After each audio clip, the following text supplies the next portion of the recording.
نحمدہ ونصلی علی رسولہ الکریم۔ بہت مبارک ہیں وہ حضرات جن کو اللہ تعالیٰ نے اپنے گھر کا مہمان بنایا۔ یہ اللہ تعالیٰ کی طرف سے چناؤ ہے، اللہ کا فضل ہے، انعام ہے۔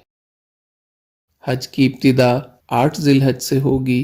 نماز فجر کے بعد غسل کریں یا وضو کریں۔ غسل کرنا افضل ہے۔ احرام باندھ لیں اور اشراق کے بعد 2 رکعت نماز ادا کریں۔ سلام پھیرتے ہی مرد حضرات سر سے کپڑا یا ٹوپی ہٹا لیں۔ حج کی نیت اس طرح کریں: یا اللہ میں حج کی نیت کرتا ہوں، آسان فرما، قبول فرما۔ مرد اونچی آواز سے اور خواتین آہستہ آواز سے تلبیہ پڑھیں۔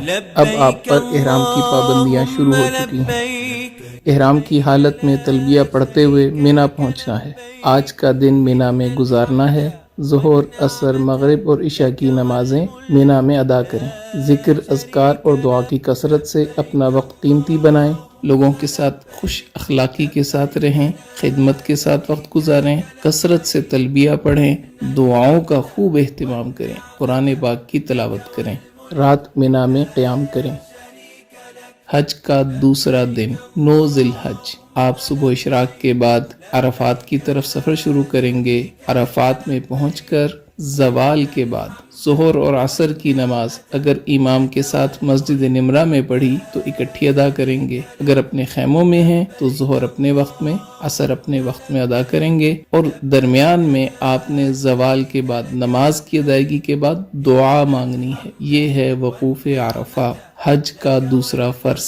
9 ذی الحج کو یہی عمل ہوگا۔ مغرب تک عرفات میں قیام کریں۔ مغرب کے بعد، مغرب سے پہلے نہیں آنا، مغرب کے بعد آپ مزدلفہ کی طرف آ جائیں گے۔ مزدلفہ میں عشاء کے وقت مغرب اور عشاء کی نماز ایک اذان اور ایک اقامت کے ساتھ ادا کرنی ہے۔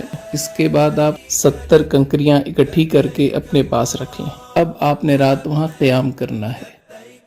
10 ذی الحج، حج کا تیسرا دن، اور آپ اس وقت مزدلفہ کے میدان میں ہیں۔ فجر کی نماز ادا کرنے کے بعد وقوف مزدلفہ یعنی مزدلفہ کے میدان میں کھڑے ہو کے دعا مانگنا، یہ حج کا پہلا واجب ہے۔ اس کے بعد آپ جب سورج تھوڑا طلوع ہو جائے تو رمی کے لیے منا کی طرف چلیں گے۔ یاد رکھ لیں 10 ذی الحج آج آپ نے 5 واجب پورے کرنے ہیں، ایک فرض کی آخری ادائیگی کرنی۔ پہلا واجب وقوف مزدلفہ ادا ہو گیا۔ دوسرے واجب کی طرف آپ جا رہے ہیں، شیطان کو پتھر مارنے۔ مینا میں آج صرف بڑے جمرہ کو 7 کنکریاں مارنی ہیں۔ اس کے بعد آپ قربانی کا جانور ذبح کریں، یہ تیسرا واجب پورا ہو گیا۔ اس کے بعد آپ اپنے سر کے بال منڈوا لیں، یہ چوتھا واجب پورا ہو گیا۔ اب آپ احرام کھول سکتے ہیں اور عام لباس پہن سکتے ہیں۔ اس کے بعد آپ طواف زیارت کے لیے مکہ مکرمہ بیت اللہ کی طرف سفر شروع کریں۔ بیت اللہ پہنچ کر طواف کریں، یہ آپ کا طواف زیارت ہے۔